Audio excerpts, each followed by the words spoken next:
അസ്സലാമു അലൈക്കും വറഹ്മത്തുള്ളാഹി. കോട്ടുമല അബൂബക്കർ മുസ്ലിയാരുടെ പേരിലുള്ള കാളമ്പാടിയിലെ സ്ഥാപനത്തിലേക്ക് എല്ലാ വർഷവും ഒന്ന് പിരിച്ചു കൊടുക്കാറുണ്ട്. അതിനുവേണ്ടിയാണെന്ന് പിരിവ് പറ്റുന്ന ആളുകൾ ഒരുപാട് വിദ്യാർത്ഥികൾ പഠിക്കുന്ന സ്ഥാപനമാണ്. പറ്റുന്നവർക്ക് സഹായിച്ചവർ അള്ളാഹു സഹായിക്കട്ടെ. ഇന്ന് ഖുതുബയിൽ ജീവിതത്തിൽ കാര്യഗൗരവത്തോടെ വളരെ ശ്രദ്ധിക്കേണ്ട ഒരു ശീർഷകമാണ് തിരഞ്ഞെടുത്തത്. അകക്കാൻ പറഞ്ഞാൽ അഹങ്കരിക്കുകയില്ല എന്നാണ്. അഹങ്കാരം എന്നത് കൽബിന് പിടിപെടുന്ന ഏറ്റവും വലിയ മാരക രോഗമാണ്. അത് ഇത്തിരി ഉണ്ടെങ്കിൽ തന്നെ സ്വർഗത്തിന്റെ സ്മെല്ല് പോലും നിഷിദ്ധമാണ്.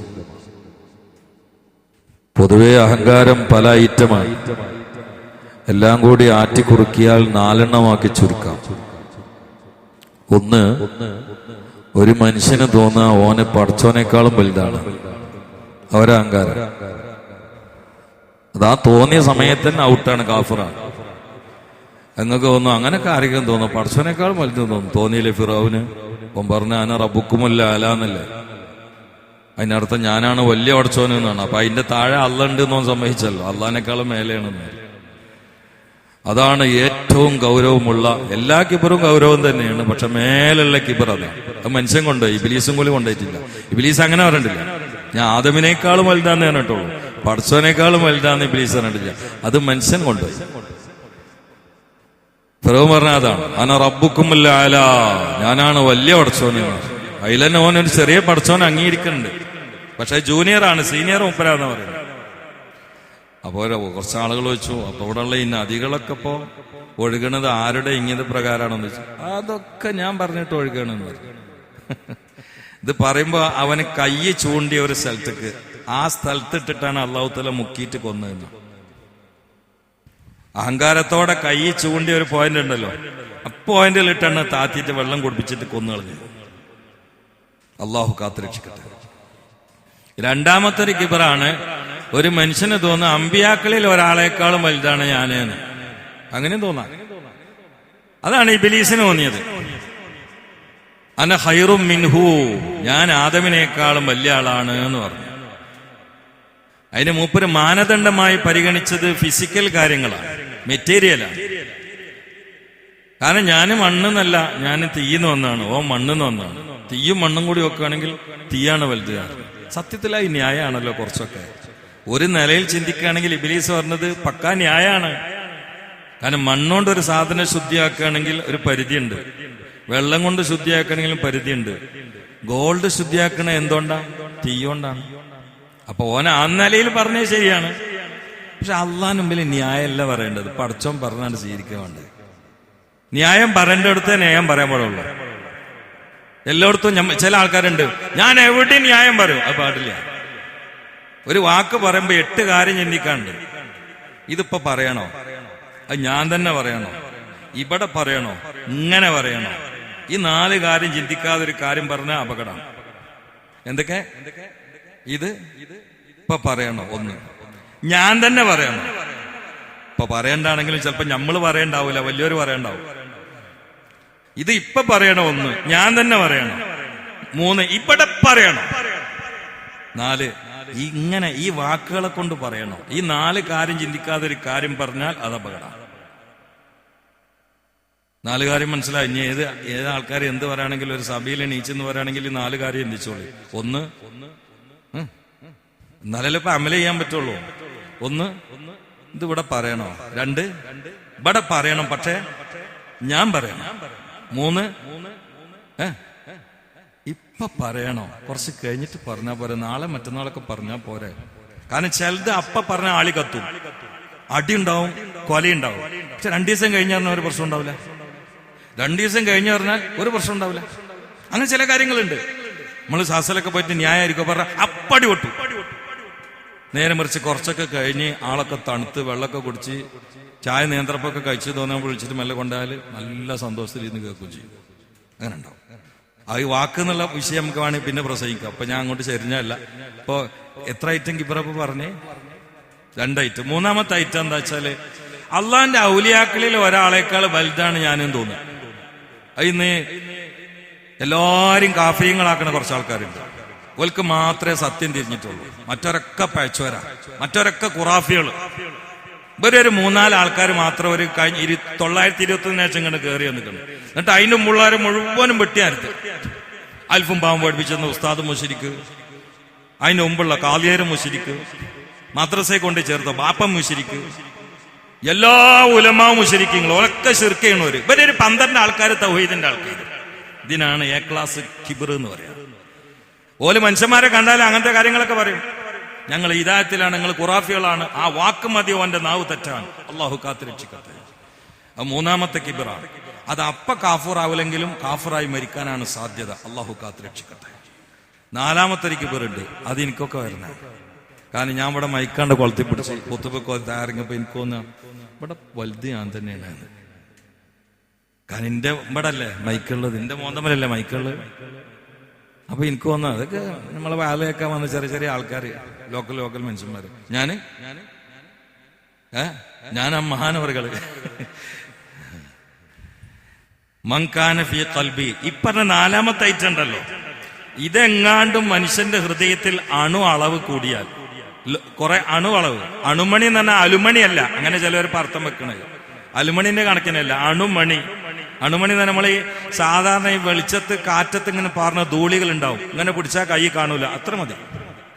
അത്ര ഹൃദയത്തിൽ പതിഞ്ഞാൽ സ്വർഗത്ത് കടക്കൂല എന്നല്ല, സ്മെല്ലന്നെ ഹറാമാണ്. അള്ളാഹു കാത്തുരക്ഷിക്കട്ടെ, അള്ളാഹു കാത്തുരക്ഷിക്കട്ടെ. ഇനി ഒറ്റ കാര്യം കൂടി പറയാം. കിബറിന്റെ ചില ലക്ഷണങ്ങളുണ്ട്, അത് നമ്മളിൽ വെളിവാകുന്ന വളരെ ശ്രദ്ധിക്കണം. ഒന്ന്, അള്ളാഹു ഒരു നിയമത്ത് തന്നാൽ എല്ലാം മറന്നിട്ട് തല്ലിപ്പൊളിക്കുക. അതാണ് പലപ്പോഴും ഈ രാഷ്ട്രീയക്കാർക്ക് പറ്റുന്നത്. ജയിച്ചിന്നാണ്ട് കണ്ടാ പിന്നെ ദീനുമില്ല, നിയമമില്ല, നിസ്കാരമില്ല, മനുഷ്യന്മാരില്ല, പിന്നെ ഒരു തരം തള്ളിപ്പൊളിയാണ്. ആ കൂട്ടത്തിൽ പള്ളിയിലൊന്ന് സുജൈതൻ 4-ാമതിന്റെ ശേഷം പറഞ്ഞാൽ ഇന്ന പാർട്ടി ജയിച്ചുകൊണ്ടാണ് നിങ്ങൾ പറയും. ഇപ്പൊ പറഞ്ഞ പിന്നെ ആ പ്രശ്നമില്ലല്ലോ. ഈ വലോക്കാന ഏത് പാർട്ടിയാണ്, എനിക്ക് പാർട്ടിന് കണക്കില്ല, പക്ഷെ വിജയം എന്നുള്ള അള്ള തരുന്നതാണ്, അള്ളാന്റെ നിയമത്താണ്. അതിന് ശുക്ർ ചെയ്യാം. പക്ഷെ എല്ലാം മറന്നുകൊണ്ട് അതിർത്തി വിട്ടാൽ ആ വിട്ട് ചാടിക്കളിച്ചവന് മുഴുവനും ദുന്യാവിലും പഠിക്കും, ആഖിറത്തിലും പരാജയപ്പെടും. അള്ളാഹു കാത്തുരക്ഷിക്കട്ടെ. ഇതെല്ലാരും കേട്ടോളൂ. നിസ്കാരം കളാക്കിയിട്ട് പ്രകടനം നടത്തുക. എന്ത് ദീനാ നമ്മളെടുത്തുള്ളത്? പള്ളീന്റെ മുമ്പ് കൂടി തുണി മാടി പോവാ. ആർക്കാ കാണിച്ചതിന്റെ ഖത്തീബിനോ? എന്തിന്റെ പേരിലാണ് ഈ മാടുന്നത്? ജയിച്ചതിന്റെ പേരിലോ?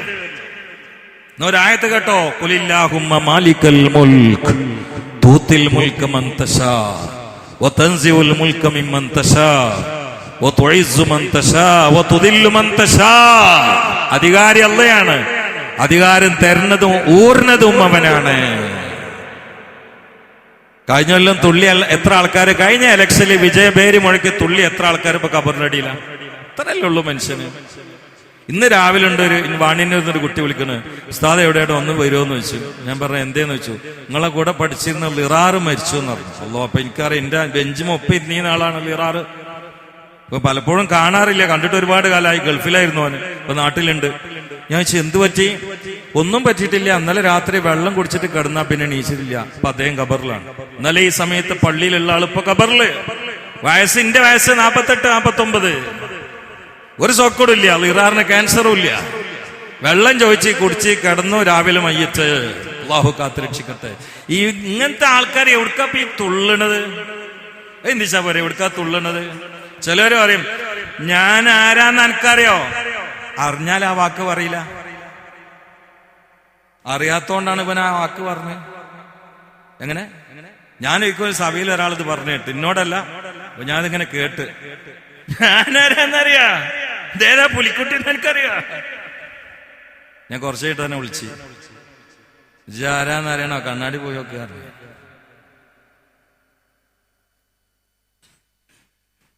എന്നിട്ട് കുറച്ച് മെരട്ടിയിട്ടിട്ട്, കുടുംബത്തിൽ പലർക്കും ഇന്നെ പേടിയാ, കാരണം ഞാൻ മുമ്പിലും കൂസൂല. അത് എത്ര വലിയ ആരോഗ്യങ്ങളാണെങ്കിലും അയ്യാതി വർത്താനം പറഞ്ഞാൽ തോണ്ടിയോടും ഞാൻ എന്താ ചെയ്തി, ആരോടാ ഈ പറഞ്ഞു വെച്ചു. ഞാൻ ആരാന്ന് അറിയോന്ന്. അത് അറിഞ്ഞത് പറയില്ല, അതറിയാത്തോണ്ടാണ് അത് പറയണേ. ആരാ? നേരത്തെയും ജീവല്ല, ഇനി കുറച്ച് കഴിഞ്ഞാലും ജീവല്ല, ഇടക്ക് ഇങ്ങനെ ചലിക്കണ ഒരു മയ്യത്ത്. ഇതാ പറഞ്ഞു ഞാൻ ആരാന്ന് അറിയാം. ഉമ്മാന്റെ വെള്ളം ഉമ്മാന്റെ പെട്ടി കൂടിയാ വന്നത്. നീ അവിടെ ഒരു പെട്ടി വെച്ചിട്ടുണ്ട്, ആ പെട്ടി കൂടിയാണ് പോണത്, മറ്റൊരു പെട്ടിക്കാണ് കിടത്തുന്നത്. അതിന്റെ ഇടയിലെ ഇളകണ ഒരു പെട്ടി, വേറെന്താ? അതിന്റെ ഇടയിലെ ഇളകണ ഒരു പെട്ടി. ജനിച്ചപ്പോൾ ആരോ നമ്മുടെ ചുണ്ടിൽ ഒരിറ്റ് വെള്ളം തന്നു, അല്ലെങ്കിൽ പാല് തന്നു. നമ്മളറിയില്ല ആരാണ് പാല് തന്നതെന്ന് ആ സമയത്തറിയില്ല, ആരാണ് വെള്ളം തൊട്ട് തന്നത് എന്നറിയില്ല. ജനിച്ചപ്പോൾ ആരോ നമ്മെ കുളിപ്പിച്ചു, നമ്മളറിയില്ല ആരാണ് കുളിപ്പിച്ചതെന്ന്. ജനിച്ചപ്പോൾ നമ്മുടെ ശരീരം കൊതുകടിക്കണ്ട എന്ന് കരുതിയിട്ട് ആരോ ഒരു തുണി കൊണ്ട് പൊതിഞ്ഞു, നമ്മളറിയില്ല.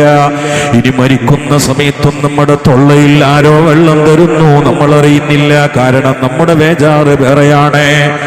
ആരൊക്കെയോ നമ്മളെ കുളിപ്പിക്കുന്നു, നമ്മളറിയുന്നില്ല. അറിഞ്ഞാലും പ്രതികരിക്കുന്നില്ല. ആരോ തുണി കൊണ്ട് നമ്മെ പൊതിയുന്നു, നമ്മളറിയുന്നില്ല. അതിനിടയിൽ ഉമ്മാന്റെ പള്ളയാകുന്ന ഗർഭാശയത്തിൽ നിന്ന് മണ്ണിന്റെ പള്ളയാകുന്ന ഗർഭാശയത്തിലേക്ക് വരമ്പ് കടക്കുന്നവനെ നീ എങ്ങനെയാണ് അഹങ്കരിക്കുക? എങ്ങനെയാണ് അഹങ്കരിക്കുക? അതുകൊണ്ട് ഭൂമിയിൽ മനുഷ്യൻ മുഅ്മിൻ മുത്തഖി ജീവിക്കേണ്ടത് വളരെ താഴ്മയിലാണ്. ഏത് സമയത്തും നിയന്ത്രണം വിടരുത്. നമ്മളൊക്കെ ചില കാര്യം പറഞ്ഞിട്ട് പറയലുണ്ടല്ലോ, അത് ഞാനാണ് ഇത് ഞാനാണ്. ഇങ്ങനെയാണെങ്കിൽ അസറായിൽ ഇപ്പൊ എന്തൊക്കെ പറയേണ്ടി വരും? ഇന്ന് എത്ര ആൾക്കാർ റൂഹാട് ഞാൻ പിടിച്ചെന്ന് പറയാൻ എനിക്ക് അങ്ങനെ അമേരിക്കയിലും പുത്തൻതുരുവിലും ഒരേ സമയത്ത് റൂഹിനെ പിടിച്ച ആളാണ് ഞാൻ. അങ്ങനെ അസറായിൽ പറയണ്ടോ? മീക്കാ അലൈഹിസ്സലാം നമ്മൾ പറഞ്ഞാൽ പറയുകയാണെങ്കിൽ എല്ലാവർക്കും വെള്ളം കൊടുത്തില്ലേ, കാരണം മഴന്റെ ചാർജ് മുപ്പർക്കാമല്ലോ. ഇങ്ങനെ മീക്കാ അലൈഹിസ്സലാം പറയോ? ജിബ്രീൽ ഇസ്ലാം പറയോ? ഈ ഭൂമിയിൽ മൊത്തം ഇൽമി വിതരണം ചെയ്ത് ഞാനാന്ന് പറയോ? മുഹമ്മദ് നബിക്ക് പോലും വഹയിന്റെ സന്ദേശം എത്തിച്ചു കൊടുക്കണേ ഞാനാ. ഇനി ജിബ്രീൽ ഒരിക്കൽ പറഞ്ഞോ? ഇനി നമ്മളെന്താ പോയി പറയണേ? നമ്മളിൽ മലക്കീയത്തുണ്ട്, അതാണ് വെളിവാവേണ്ടത്, അല്ല ശൈത്താനിയത്ത് വെളിവാകരുത്. ശൈത്താനിയത്ത് വെളിവാകുമ്പോഴാണ് അഹങ്കാരം. ശൈത്താന സ്വഭാവമാണ് അഹങ്കാരം. ചെയ്യാളൊക്കെ ചെയ്തു കൊടുക്കുക, അള്ളാഹു സ്വീകരിക്കട്ടെ, ദ്വാരക്ക, അത്രയല്ലേ ഉള്ളൂ. സാബിത്ത് ഇബ്നു ഖൈസ് 1000 റക്അത്ത് സുന്നത്ത് നിസ്കരിച്ച ആളാ സാബിത്ത് ഇബ്നു ഖൈസ്. ഇബാദത്തോണ്ടും ചിലർ അഹങ്കരിക്കും. നോ, 1000 റക്അത്ത് സുന്നത്ത് നിസ്കരിക്കണ ഈ മനുഷ്യൻ മരിക്കാൻ കിടക്കുമ്പോ കാര്യമാണ്. മക്കൾ ചോദിച്ചു, ഉപ്പച്ചെ എന്തിനാ നിങ്ങൾ കരയണേ? എപ്പൊ നോക്കിയാലും നിങ്ങൾ സുജൂദ്, എപ്പൊ നോക്കിയാലും നിങ്ങൾ റുക്കൂ, പിന്നെ എന്തിനാ നിങ്ങൾ കരയണെന്ന് വെച്ചു. പറഞ്ഞവരുടെ നേരോ എന്റെ സുജൂദും റുക്വയ്യ് കണ്ടിട്ടുള്ളൂ. അല്ലാഹു പറഞ്ഞത് ഇന്നമാ യതഖബ്ബലുല്ലാഹു മിനൽ മുത്തഖീൻ. അല്ലാഹ് മുത്തഖീങ്ങളിൽ നിന്നേ കബൂലാക്കൂന്ന് പറയണല്ലോ. ആ കൂട്ടത്തിൽ ഞാൻ പെട്ടു എന്നുള്ളതിന് തെളിവുണ്ടോ? പടച്ചോനെ, എന്താ പോരൊക്കെ ചിന്ത. നമ്മളൊരു ഹജ്ജ് ചെയ്ത് ഉംറയും കഴിഞ്ഞ് തറാവിയും കഴിഞ്ഞ് ലൈലത്തുൽ കിട്ടിയാൽ അൽഹംദുലില്ലാഹ് സ്വർഗത്തിൽ ടിക്കറ്റും വാങ്ങി ഇങ്ങനെ മരിക്കാൻ കാത്തുക്കാണ്. ബേജാറ് ഉള്ളിൽ കൂടി കയറണം. ബേജാറ് എവിടെയാ? അഹങ്കാരം ഉണ്ടാവില്ല. ബേജാറില്ലാത്തതുകൊണ്ടാണ് അഹങ്കാരം. അഹങ്കാരി അല്ല മാത്രമാണ്. അള്ളയാണ് മുത്തക്കബിർ. കാരണം എന്താണ്? അവനാണ് അതിന് യോഗ്യൻ. ആർക്ക് അഹങ്കരിക്കാം? ഈ കൂട്ടത്തിൽ അഹങ്കരിക്കാൻ പറ്റുന്നവരെ ഞാൻ പറഞ്ഞുതരാം. ഓല അഹങ്കരിച്ചോളിട്ടോ, പൊതുസമ്മതാണ്. ഈ കൂട്ടത്തിൽ അഹങ്കരിക്കാൻ പറ്റുന്ന ആൾക്കാരെ ഞാൻ പറഞ്ഞുതരാം. അതിൽ ഞാൻ പെട്ടുകണെങ്കിൽ നിങ്ങൾ പെട്ടുകണെങ്കിൽ അഹങ്കരിക്കാം. പറയട്ടെ? എന്തെങ്കിലും ഉണ്ടാത്തത് ആരെടുത്താണോ സ്വന്തമായിട്ട് അവൻ്റേത് എന്ന് മാത്രം പറയുന്ന ഒരു ചില്ല് സാധനം, ഒരു അണു സാധനം ഉണ്ടെങ്കിൽ ഓൽക്കൊക്കെ അഹങ്കരിക്കാം. മനസ്സിലായോ? ആരെടുത്താണ് സ്വന്തമായിട്ട് അവൻ്റേത് മാത്രം എന്ന് പറയാൻ പറ്റുന്ന ഒരു സാധനം ആരുടെയെങ്കിലും കയ്യിൽ, കുറെ സാധനം വേണ്ട, ഒരു രോമം, പറമ്പും വീടൊന്നുമല്ല ഞാൻ പറഞ്ഞു, ഒറ്റ രോമ കഷ്ണം ഉണ്ടെങ്കിൽ ഓൽക്കൊക്കെ അഹങ്കരിക്കാം. കാരണം ഓൻ്റെ ആണല്ലോ അത്. നാളെ ഞാൻ കുറച്ച് വലിയ ഒരു മുതലാളിനോട് നിങ്ങൾക്ക് എത്ര ഏക്കർ ഉണ്ട് എന്ന് വെച്ചു. പള്ളിനോട് പറഞ്ഞു 12 ഏക്കർ ഉണ്ട്. ആ പറഞ്ഞൊക്കെ ഇതൊക്കെ ബുരുക്കൊക്കെ മേപ്പിട്ട് വന്നിച്ചിട്ടാണ് 12 ഏക്കർ ഉണ്ട്. അപ്പൊ ആ മുഖത്തിന്റെ ഭാവം പുരുകത്തിന്റെ വലുപ്പവും ഓന്റെ ആക്ഷനും കൂടി കണ്ട് പറഞ്ഞ ഒരു ചുക്കും എനിക്കില്ല, ഒരു വസ്തുല്ല. അപ്പൊ എന്നോട് ഒന്നും കൂടി ആക്ഷൻ കാണിച്ചു, ആധാരം കയ്യിലുണ്ട്. അപ്പൊ ഞാൻ ഒന്ന് അങ്ങോട്ടും ആക്ഷൻ കാണിച്ചു, എന്റെ കയ്യിലുള്ള ആധാരമാണ്, എനിക്കൊന്നുമില്ല എന്നുള്ളത് എന്റെ ഒന്നാമത്തെ തെളിവെന്നായിരുന്നു. എന്താന്ന് വെച്ചു, ആധാരത്തിൽ വാപ്പാന്റെ പേരില്ലെന്ന് വെച്ചാൽ അറിയാം. വാപ്പ എവിടെ വെച്ചു? ഖബറിലായിരുന്നു. എന്നാ ഈ ആധാരം നാളെ എന്റെ മോന്റെ കയ്യിലാണ്. ഇതിങ്ങനെ കൈമാറിപ്പോണൊരു പേപ്പറല്ലേ കാക്ക. ഈ ആധാരം കൊണ്ട് ആദ്യം പിടിച്ച നാള് എന്നും ഭൂമിയിലുണ്ടെങ്കിൽ ഓക്കെ. ആദ്യം ഈ ആധാരം പിടിച്ചാള് മണ്ണിലാണ്, പുഴുക്കൾക്ക് അന്നയിക്കണ്. ഇനി ഇയാളിപ്പോ ഒന്ന് പിടിച്ചു, നാളെ ഇയാളെ മോനക്ക്. ഇതിലപ്പ ഈ പേപ്പറുമ്പിൽ അഹങ്കരിക്കുന്നു. കഫം തുണിക്കൊട്ട് ആരും പോക്കറ്റും വെക്കണില്ല. നവനാർക്കടില്ല എന്തിലൊക്കെ കൊണ്ടുപോകണമെങ്കിൽ. ഞാൻ അങ്ങനെ കുറെ ചെയ്യുന്നത്, എന്താ ഈ കഫം തുണിക്ക് പോക്കറ്റ് വെക്കാത്തത്? പാന്റിനൊക്കെ എത്ര സ്ഥലത്താ പോക്കറ്റ് കാര്യങ്ങൾ. ഇവിടെ ഒരു പോക്കറ്റ്, ബാക്കിൽ ഒരു പോക്കറ്റ്, ഇടുക്കി കൂടി ഒരു പോക്കറ്റ്. കാരണം മൊബൈലൊക്കെ അവിടെ ഉണ്ടാവില്ല. എന്നാൽ റേഡിയേഷൻ അങ്ങോട്ട് കയറിക്കോളൂ, കുട്ടികളുണ്ടാവില്ല. ഇനി വരുന്ന തലമുറക്കൊക്കെ കുട്ടികളുണ്ടാവില്ല. കാരണം എന്താ, മൊബൈലുള്ളത് ഇവിടെയാണ്. ഇവിടെ മൊബൈൽ വെച്ചാൽ എവിടേക്കാ പോകണമെന്ന് എല്ലാവർക്കും വളരെ ശ്രദ്ധിച്ചോളൂ. മക്കൾക്ക് ഇടുങ്ങിയ പാൻറ് കൊണ്ട് തന്നെ ഞരമ്പിന് വലിയ പ്രശ്നമാണ്. ആയിക്കോട്ടെ മൊബൈലും. ഇനി വരുന്ന തലമുറക്ക് കുട്ടികൾ ഉണ്ടെങ്കിൽ തന്നെ വൈകല്യം ഉണ്ടാവും. അള്ളാഹു കാത്തുരക്ഷിക്കട്ടെ. ഇപ്പൊ എന്റെ വിഷയം അതൊന്നുമല്ല. അപ്പോ 4ാമത്തെ കിബിർ ഇതാണ്. ഒറ്റ കാര്യം കൂടി ഖുതുബിൽ പറഞ്ഞൊക്കെ കൂടി പറയാൻ സമയമില്ല. ഒറ്റ പോയിന്റും കൂടി. 3 കാര്യം ഹബീബ സല്ലല്ലാഹു അലൈഹി വസല്ലം വാക്കാണ്, മൻ ഫാറഖ ദുനിയ, ആരെങ്കിലും ദുനിയാവെന്ന് മരിച്ചു പോണ്, വിട്ടുപിരിഞ്ഞു പോവാണ്, വഹുബരി, ഓൻ മുക്തനാണ്, മീൻ സലാത്ത്, 3 കാര്യത്തിൽ നിന്ന് ഓൻ മാറി എന്ന് മുക്തനാണെങ്കിൽ ദഖൽ ജന്ന, ഓൻ സ്വർഗത്തിൽ തന്നെയെന്ന് മുഹമ്മദ് മുസ്തഫ. ഏതാ 3 കാര്യം? 1 മിനൽ കിബർ, ഓന് കിബർ ഇല്ലാതെയാണ് മയ്യത്തയക്കണത്. അൽഹംദുലില്ലാഹ്, നേരാണ് പോവാ. യാ അല്ലാഹ്, അല്ലാഹു ആ കൂട്ടത്തിൽ കൊടുത്തിട്ടെ. 2 വൽ ഖയാന, ആരും വഞ്ചിച്ചിട്ടില്ല. പെണ്ണുങ്ങളെയും വഞ്ചിച്ചില്ല, കുട്ടികളെയും വഞ്ചിച്ചില്ല, സെക്രട്ടറിനും വഞ്ചിച്ചില്ല, പ്രസിഡന്റിനും വഞ്ചിച്ചില്ല, നാട്ടിലും വഞ്ചിച്ചില്ല, സമുദായത്തിനും വഞ്ചിച്ചില്ല, അയൽവാസിനും വഞ്ചിക്കാതാണ് പോവാ. 3 മിനദ്ദൈൻ, മരിക്കണ സമയത്ത് കടം ഉണ്ടാവരുത്. കടണ്ടായ നരകത്ത് പോകുന്നല്ല പറഞ്ഞത്, പക്ഷെ കടണ്ടെങ്കിൽ കുറച്ച് കടമ്പയാണ്. അതാണ് എനിക്കെന്റെ ജീവിതത്തിലെ ഏറ്റവും പേടിയുള്ള സംഗതികളിൽ, പ്രധാനപ്പെട്ട സംഗതികളിൽ 1 കടണ്ടായിട്ട്. ആരാ വീട്ടുകയെന്ന് ആണ് മരിച്ചോക്കണം. ഖത്തീബിനെ കൊണ്ട് പറയിപ്പിക്കും. അതൊക്കെ ഒരു പരിധി വരെ സംഖ്യ ഉണ്ടെങ്കിലാണ്. ബാപ്പാക്ക് 2.5 കോടി ഉണ്ടെന്നുണ്ടെങ്കിൽ പറയിപ്പിക്കുവോ? ഇയാൾക്ക് 2.5 കോടി കട ഉണ്ട്, സലീമിനെ കണ്ടാൽ മതി എന്ന് പറഞ്ഞാൽ സലീം ഔദങ്കറൊക്കെ കൂടി ചാടി ഓടും. ആ ബൈക്ക് ഉണ്ടാവില്ല. ഇതൊക്കെ എന്താണെന്നറിയോ? എവിടുന്നെങ്കിലും പൊറാട്ടയും കീമയൊക്കെ കഴിച്ചിട്ടുണ്ടാവും. അതിനൊരു 75 റുപ്യ 100 റുപ്യ വാപ്പാന്റെ, അതാണ് ഇപ്പൊ വലിയായിട്ട് പറയിപ്പിക്കണത്. ഏറ്റവും പൊന്താത്ത ഉണ്ട് എന്ന് പറഞ്ഞാൽ മകൻ ആ ബൈക്ക് ഉണ്ടാവില്ല. ഏതൊരു മകന് ഏതൊരു സ്ഥലത്ത് വെച്ച് പറഞ്ഞാൽ അതൊക്കെ പറയിപ്പിച്ചിട്ട് അവസാനം കടമുള്ളവരെ കൂടി മോന്റെ അടുത്തേക്ക് എന്നാലും അബോക്കന്റെ അടുത്തേക്ക് ഞാൻ പറഞ്ഞ എന്തിയെന്ന് വെച്ചാൽ, അല്ല ഇജല്ലോട് ഖത്തീബിനെ കൊണ്ട് പറയിപ്പിച്ച്, അത് പറയാത്തോണ്ട് വാപ്പ നരകത്ത് പോണ്ടെന്ന് ചോദിച്ചിട്ട് പറയിപ്പിച്ചല്ലേ, തരാൻ വേണ്ടി പറയിപ്പിച്ചാ നിങ്ങൾ എഴുതി. അതിപ്പോ എല്ലാരും പറയുന്ന ഒരു വർത്താനം. ഇനി ഇതിപ്പോ അത് പറയാത്തോണ്ട് വാപ്പ എടുക്കോണ്ട, നരകത്ത് പോണ്ട, അതിന് കഴിച്ചില്ല വേണ്ടി പറയിപ്പിച്ച്. നിങ്ങൾ കരുതിക്കണേ ഞാൻ പറയിപ്പിച്ച് തരാനാണെന്ന് പോയി പണിയൊക്കെ പറഞ്ഞു. അതൊക്കെയാണ് കാരപ്പോ നമ്മൾ മരിച്ചാലുള്ള കഥ. അള്ളാഹക്കട്ടെ. ആ 3 കാര്യത്തിൽ നിന്ന് മുക്തരായിട്ട് മരിക്കണം. അതുകൊണ്ടാണ് എപ്പോഴും കടത്തെ തൊട്ട് കാവൽ തേടണം. ഇന്നിപ്പോ കടം കണ്ട് വാങ്ങാനേ അറിയുള്ളൂ, കൊടുക്കാറിയില്ല. ഇങ്ങോട്ട് വാങ്ങാ, എന്നിട്ട് പാലത്തിന്റെ അവിടുന്ന് കണ്ടാൽ എല്ലാം അടികൂടി മുങ്ങ. വാങ്ങാൻ ഒന്നായിട്ട് വാങ്ങാം, കൊടുക്കുക എന്നുള്ള ബോധം തന്നെ ഇല്ല. അള്ളാഹു കാത്ത് രക്ഷിക്കട്ടെ. ഈ 3 എണ്ണത്തിൽ നിന്ന് രക്ഷപ്പെട്ടിട്ടാണ് മയ്യത്താകുന്നെങ്കിൽ അമ്മയ്യത്ത് സ്വർഗത്തിലാണെന്ന് മുഹമ്മദ് റസൂലുള്ളാഹി. അതിൽ ആദ്യം പറഞ്ഞാണ് കിബർ. അഹങ്കാരില്ലാതെ നടക്കുമ്പോ അസ്രായേൽ റൂഹിനെ പിടിച്ചുകൊണ്ട് പോവാ. ആ റൂഹിന് നല്ല സ്മെല്ലായിരിക്കും. മലക്കുകളൊക്കെ ഇങ്ങനെ അഭിനന്ദനം പറയും. സ്വർഗത്തിലെ പട്ടില് പൊതിയും. അഹങ്കാരിൻ്റെത് മലക്കൊക്കെ കണ്ട് എടുത്ത് വലിച്ചെറിയും. ഓൻ എത്ര താമ്പുള്ള ആളാണെങ്കിലും ശരി എടുത്ത് വലിച്ചെറിയും. അല്ലാഹു കാത്ത് രക്ഷിക്കട്ടെ. അതുകൊണ്ട് ഏത് വിജയ സമയത്തും അഹങ്കാരം പാടില്ല, പക പാടില്ല. പരാജയ സമയത്തും അഹങ്കാരം പാടില്ല, പക പാടില്ല. ഒരു നിഅമത്ത് കിട്ടിയാൽ ശുക്ർ ചെയ്യുക. അത് കളഞ്ഞു കുളിച്ച് ദുനിയാവിലും പരാജയം, ആഖിറത്തിലും ഹലാക്ക്. അതിന് വഴിയൊരുക്കരുത്. 4-ാം തീയതിയാണ് വരാൻ പോണത്. എല്ലാരോടും പറയണം. ഇതൊക്കെ പറഞ്ഞാലും നടക്കാളും നടക്കുമെന്ന് എനിക്കറിയാം. നിങ്ങൾ വിചാരിക്കണം ഞാൻ പ്രസംഗം നടത്തിയ ഒക്കെ മൗനിയാവുന്നു. ഇല്ല, എനിക്കറിയാം ഇതൊക്കെ പറഞ്ഞാലും നടക്കും. പക്ഷെ ഉണർത്തി കൂലി എനിക്ക് കിട്ടണ്ടേ? ഒരു ഉണർത്തി എന്നുള്ള കൂലി എനിക്ക് കിട്ടണ്ടേ? മൂസാ നബി ഇസ്ലാമിനോട് ഫിറഔന്റെ അടുത്തേക്ക് അള്ളാഹു തആല പോകാൻ പറയുമ്പോ അള്ളാഹ്ക്ക് അറിയില്ലേ ഫിറൗന് വിശ്വാസിയാവൂലെന്ന്? അറിയില്ലേ? എന്നിട്ട് നിങ്ങൾ പറയില്ല അടങ്ങിയിരുന്നോളി, പറഞ്ഞിട്ട് കാര്യമില്ല എന്നുള്ള പറഞ്ഞു. പോയി പറയുന്നാണ് പറഞ്ഞത്. കാരണം പറയില്ല നമ്മളെ കടമ, അതിന്റെ കൂലി നമുക്ക് വാങ്ങിയേക്കണം. ഇനി ബാക്കി എന്താ വെച്ചാ അതിന്റെ കുഴപ്പങ്ങളൊക്കെ അത് നടത്തിയ ആൾക്കാർക്ക് ഉണ്ടാവും, ദുനിയാവിലുണ്ടാവും. ഇങ്ങനത്തെ ആൾക്കാരൊന്നും നല്ലൽക്ക് മരിച്ചോല്ല. ഒരു പരിധി വിട്ടിട്ടുണ്ടല്ലോ ഈ കാട്ടിക്കൂട്ടൽ. ഭൂമിയെ വർപ്പിച്ച് മയ്യത്തിനെ നോക്കാതെ അവിടേക്കും പള്ളിക്കാട്ടുകൊക്കെയാണ് പടക്കേറിയ.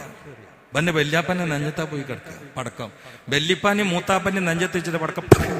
ഇവനൊക്കെ നല്ല കോലത്തിൽ മരിക്കുമോ? പള്ളിക്കാടും പ്രശ്നമല്ല, പള്ളിയും പ്രശ്നമല്ല, ഒക്കെ ഒരുപോലെ. ഇങ്ങനത്തെ ആളുകളൊക്കെ ഭൂമിന്റെ മുകളിലും പരാജയപ്പെടും, ഭൂമിന്റെ താഴെ അള്ളാഹു കൈകാര്യം ചെയ്യും. അള്ളാഹു കാത്ത് രക്ഷിക്കട്ടെ. അള്ളാഹു ഒക്കെ ഒരു മിതത്വത്തിൽ കൊണ്ടാടാൻ നമുക്ക് തൗഫീഖ് ചെയ്യട്ടെ. എപ്പോഴും മരിക്കും എന്നുള്ളൊരു ബോധം അള്ളാഹു നമുക്ക് പ്രദാനം ചെയ്യട്ടെ. സല്ലല്ലാഹു അലാ മുഹമ്മദ് സല്ലല്ലാഹു അലൈഹി വസല്ലം.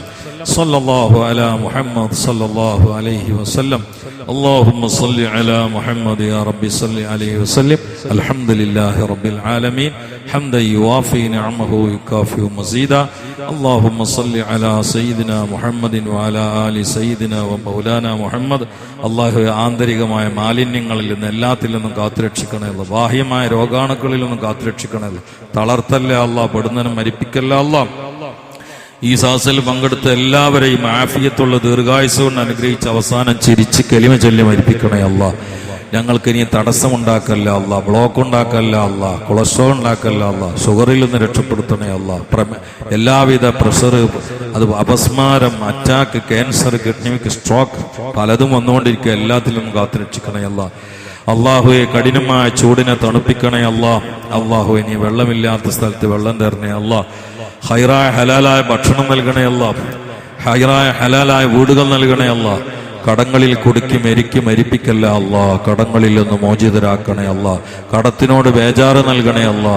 അള്ളാഹുവേ, ഹൈറായ ഹലാലായ ദുനിയാവ് കുടുംബങ്ങളെ പോറ്റാനും പാവങ്ങളെ സഹായിക്കാനും സ്വന്തം കാലിൽ നിൽക്കാനും തരണേ അല്ലാ. വ്യക്തിപരമായ കാര്യത്തിന് ആരാന്റെ പോക്കറ്റ് തപ്പേണ്ട അവസ്ഥ നൽകല്ല അല്ലാ. അള്ളാഹു ഞങ്ങളെല്ലാരെയും രണ്ട് ലോകത്ത് രക്ഷപ്പെടുത്തണേ അല്ലാ. ഒരാളെയും പരാജയപ്പെടുത്തല്ല അല്ലാ. അള്ളാഹു ഞങ്ങളിൽ നിന്ന് വിട പറഞ്ഞ മാതാപിതാക്കൾക്ക് പുറത്തു കൊടുക്കണേ അല്ലാ. ഈ പള്ളിയുടെ ചുറ്റുഭാഗത്ത് കിടക്കുന്ന മുഅ്മിനീങ്ങൾ മുഅ്മിനാത്തിന് പുറത്തു കൊടുക്കണേ അല്ലാ. ربنا تقبل منا انك انت السميع العليم وتب علينا انك انت التواب الرحيم امين برحمتك يا ارحم الراحمين وصلى الله تعالى وسلم على خلق سيدنا محمد وآله وصحبه اجمعين. سبحان ربك رب العزة عما يصفون. سلام على المرسلين.